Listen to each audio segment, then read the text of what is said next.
A term which we have all become familiar with since the start of the war in Ukraine is MANPAD.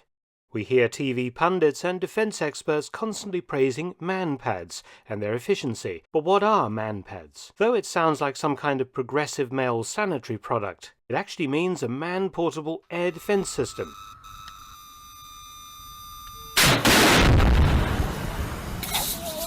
Basically a guided weapons system that can be used by a single soldier firing the weapon off the shoulder.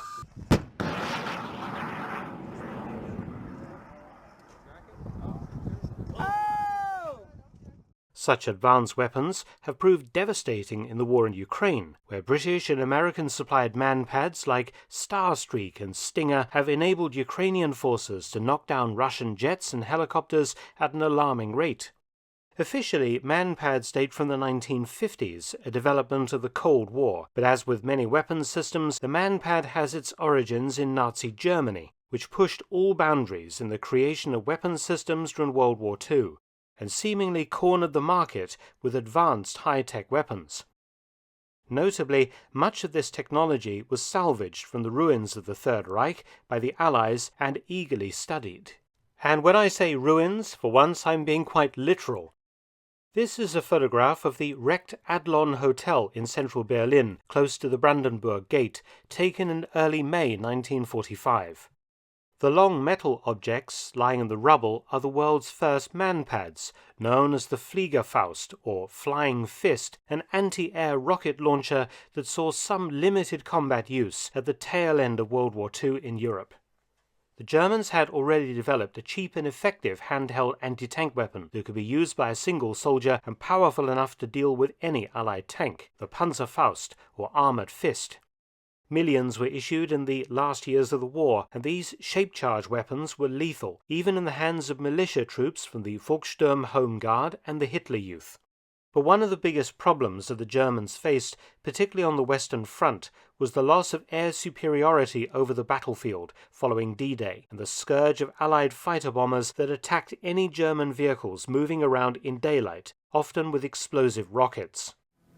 Though more psychological than really accurate, rocket and cannon-firing Jabos, as the Germans called them, chewed up supply and fuel convoys, scattered infantry and wrecked trains, not to mention forcing the Panzer divisions to spend most of their days hiding in woods, robbing the German army of its tactical flexibility. Anti-aircraft weapons were only so effective, most being towed guns that took time to bring into action, with very few of the really effective armoured flak wagons like the Wirbelwind available. What was needed was some kind of aerial Panzerfaust, a rocket that could be fired at low-flying aircraft by infantrymen to break the enemy's dominance of the airspace over the battlefield. In 1944, the Leipzig firm of Hugo Schneider, or Hazag, produced two prototype designs for just such a weapon. The Fliegerfaust A was 4 barrels strapped together. The ammunition was the standard 20mm cannon shell fitted with a small rocket engine.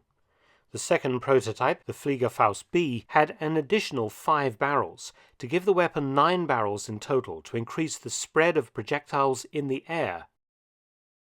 When the soldier lined up for his shot, using simple iron sights, the firing sequence was in 2 parts. Firstly, 4 cannon shells would be fired simultaneously, followed by the remaining 5 firing with a half-second delay between barrels, enabling a spread of shells into the target area in front of the aircraft.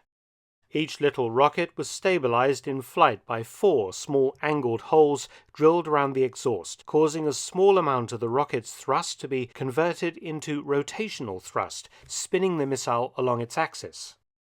The problem with this system is obvious: range. The 20mm shell rocket had a limited range. Though it was planned with an effective range of 500 meters, the Fliegerfaust didn't come close.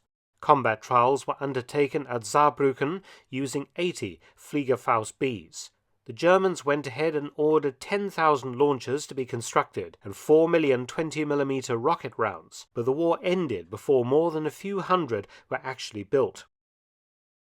However, the Adlon Hotel photograph clearly demonstrates the Fliegerfaust was used in combat during the battle for Berlin, though in what capacity it is very hard to say.